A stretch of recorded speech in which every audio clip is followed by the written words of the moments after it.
2-4 دن پہلے ایک صاحب نے مجھے کہا کہ میرا بیٹا وراثت مانگ رہا ہے. میں نے کہا کس بات کی, آپ تو زندہ ہیں, آپ کا ہے سب کچھ.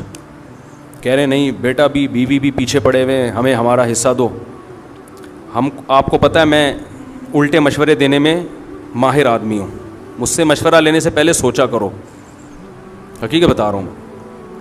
کسی کی بیوی بھاگ گئی, واپس لانے کا کبھی بھی میں نے مشورہ نہیں دیا اس کو.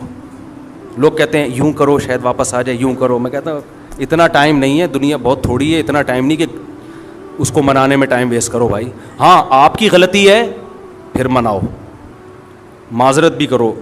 آپ کی غلطی نہیں ہے, آپ پورے حقوق ادا کر رہے تھے, بھاگ گئی, مٹی پاؤ. اتنا ٹائم نہیں ہے منا کے, تھوڑی ہے یار, زندگی بہت تھوڑی ہے, تجربوں کی بھیٹ تھوڑی چڑھانا ہے اس کو. ایک صاحب کہنے لگے 3 بچے ہیں, بھاگ گئی, بچے بھی لے گئی. میں نے کہا 6 بچے اگلی سے پیدا کر لو, اس کے علاوہ آپ کے پاس کوئی آپشن نہیں ہے. کسی کا باپ بھی ان بچوں کو واپس نہیں لا سکتا, کوئی قانون ہے ہی نہیں ایسا. عدالتوں میں کیس لڑتے لڑتے گنجے ہو جاؤ گے, کخ بھی نہیں ملے گا, اور الٹا سارا خرچہ عدالت آپ کے اوپر ڈال دے گی اور چوڑے میں آ جاؤ گے. کہہ رہے بچوں کو کیسے بھولوں. میں نے کہا جو چیز اختیار میں نہیں ہے, دیکھو ابا مر جاتے ہیں کتنا روتا ہے, میں جب بھی والدین کا میرے تذکرہ آتا ہے مجھے رونا آتا ہے, لیکن کیا میں زندہ کر سکتا ہوں ان کو؟ بھائی ایک حقیقت ہے. اب کیا ہے, صبر کے علاوہ آپ کے پاس کوئی آپشن نہیں ہے. بچہ مر جاتا ہے تو تھوڑے دن رو کے صبر کرنا ہے نا.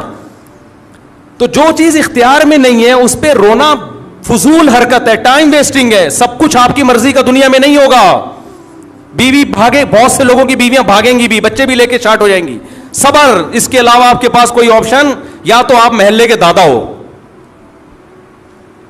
محلے کے دادا ہو تو ایک الگ بات ہے, یا دادا بن جاؤ, اگلے الیکشن میں آپ کھڑے ہو جاؤ, وزیر اعظم بنو, بولے لیا بچے, پھر آئیں گے ٹھیک ہے نا, پولیس میں چلے جاؤ آپ. جب آپ کے پاس اختیار ہی نہیں ہے, آپ کے پاس پولیس ہے تو ان کے پاس بھی ہے. تو آتے ہیں لوگ روتے ہوئے بیچارے, میں ان پہ ترس کھاتا ہوں, اللہ ان کے صبر دے, لیکن ان سے کہتا ہوں بھائی چھوڑو, اب ٹائم ویسٹ نہ کرو یار. اور ویسے بھی جو, اور خاص طور پر جو غربت کی وجہ سے بھاگی ہے نا, وہ تو اس قابل نہیں ہے کہ اس کو لایا جائے. بیوی میں اور طوائف میں فرق یہ ہوتا ہے کہ طوائفہ پہ پیسے خرچ کرو تو خوش رہتی ہے, بیوی پیسے خرچ کرو تو بھی خوش, اور اگر آپ غریب ہو گئے تو بھی غم میں آپ کا ساتھ. اس کو شریک حیات اس لیے تو کہتے ہیں, زندگی کی ساتھی ہے, خوشی غم میں آپ کا ساتھ دے گی. یہ کیا بات ہے کہ جب پیسہ تھا تو تھی, اب پیسے ختم ہو گئے تو اب بھاگ گئی. جاؤ لعنت بھیجو یار ایسی بے وفا. اور مرد تو مرد ہے, مردانگی ہونی چاہیے اس میں. مرد کی کوالٹی یہ ہے کہ کوئی اس سے محبت کرے تو 10 گنا زیادہ محبت کرے, لیکن وہاں سے پہل ہونی چاہیے. پہل کہاں سے ہو, بولو نا, ادھر سے ہو. ادھر سے پہل نہیں ہے, جاؤ, ہم آدمی ہیں, ہم تمہارے محتاج تھوڑی ہیں. اللہ تعالیٰ کا جو اصول ہے نا کہ اللہ کہتے ہیں پہلے تم محبت کرو پھر میں محبت کروں گا. تم ایک بالش آؤ گے تو میں چل کر آؤں گا, تم چل کر آؤ گے تو میں دوڑ کر آؤں گا. آنا پہل تم نے کرنی ہے, میں نہیں گھسیٹ کے لاؤں گا تمہیں, کیونکہ وہ غیرت والا ہے. کیا کہ تم میرے محتاج ہو, میں تھوڑی ہوں. تو ہم الٹے مشورے دینے میں ماہر ہیں. عورتوں کو بھی اسے ٹیڑے ویڑے مشورے دیتا ہوں. عورتیں کہتی ہیں شوہر نان نفقہ نہیں اٹھا رہا, ایک دھیلا نہیں دیتا, محبت کی باتیں بہت کرتا ہے. میں نے کہا لعنت بھیجو ایسی محبت پہ. بھائی کیا کرنا ہے ایسی محبت کا؟ ایک خاتون نے کہا میرا شوہر میرے ساتھ بہت سنسیئر ہے. میں نے کہا شاید روزانہ پیزے کھلاتا ہوگا, کہ نہیں خرچہ ایک پائی نہیں دیتا. وہ باتیں کر کر کے نا اس کو رام کیا ہوا تھا اس نے بیوقوف عورت تھی بیچاری. ہم سے رابطہ ہو گیا. میں نے کہا ایک نمبر کا بے شرم, یا تو ہو ہی نہیں, وسائل نہیں ہے, بے روزگار ہو گیا, جب پیسے ہیں کیوں نہیں دے رہا.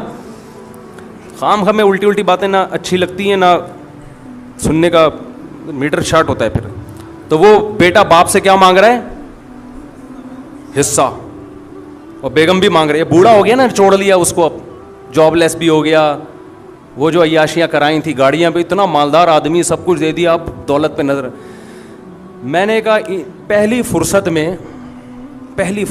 الٹے مشورے, پہلی فرصت میں اس گھر کو بیچو, ساری دولت لے کے اسلام آباد شفٹ ہو جاؤ. صحیح ہے نا, ساری دولت لے کے.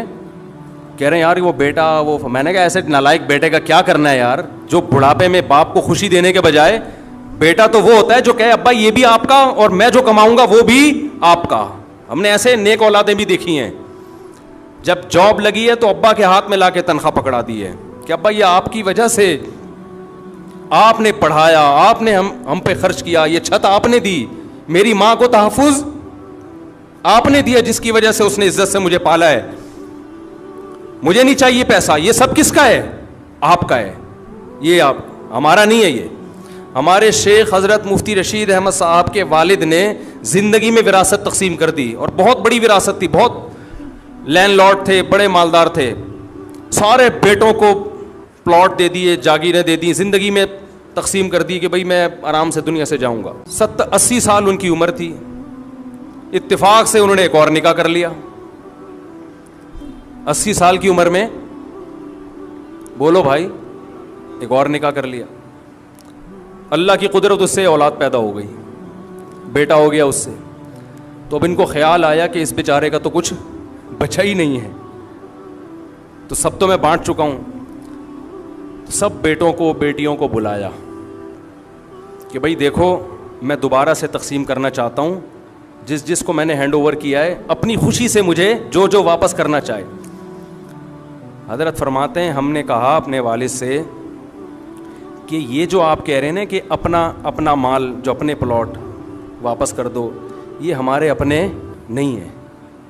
فرمایا ہمیں اس کو اپنا کہتے ہوئے شرم آ رہی ہے, ہمارا تو ایک قطرہ نہیں, ایک پیسہ ہم اس زمین پہ خرچ نہیں, یہ تو سب آپ کا ہے. دیکھو شرعی لحاظ سے تو بیٹے مالک بن گئے تھے, لیکن اخلاقیات بھی کوئی چیز ہوتی ہے نا. مالک بنایا تو آپ نے, ہمارا کہاں سے ہو گیا؟ حضرت فرماتے ہیں یہ تو ہمیں والد صاحب کے منہ سے یہ جملہ بہت برا لگ رہا تھا کہ یہ ہمارا کیوں کہہ رہے ہیں. یہ بولیں لاؤ میرے پلاٹ واپس کرو. جو غیرت مند اولادیں ہوتی ہیں ان کا ایٹیٹیوڈ یہ ہوتا ہے کہ باپ نے جو چیز دے دی اس کو بھی باپ کا مال سمجھ رہے ہیں, اپنا نہیں سمجھ رہے. جو بے شرم اولادیں ہوتی ہیں وہ باپ سے ان حصہ مانگ رہی ہوتی ہیں. ایک دھیلا تمہارا خرچ نہیں ہوا اس کو خریدنے میں, سارا تمہارے باپ نے دیا, تم کیسے مانگ رہے ہو؟ نبی نے کیا فرمایا؟ انت و مالک لی ابیکا, فرمایا تو اور تیرا مال تیرے باپ کا ہے. زندگی میں اولاد جو کما رہی ہے وہ باپ کو لا کے دے. باپ پھر وہ کہے کہ نہیں بھائی یہ تم کما رہے ہو تو تم خود رکھو اپنے پاس.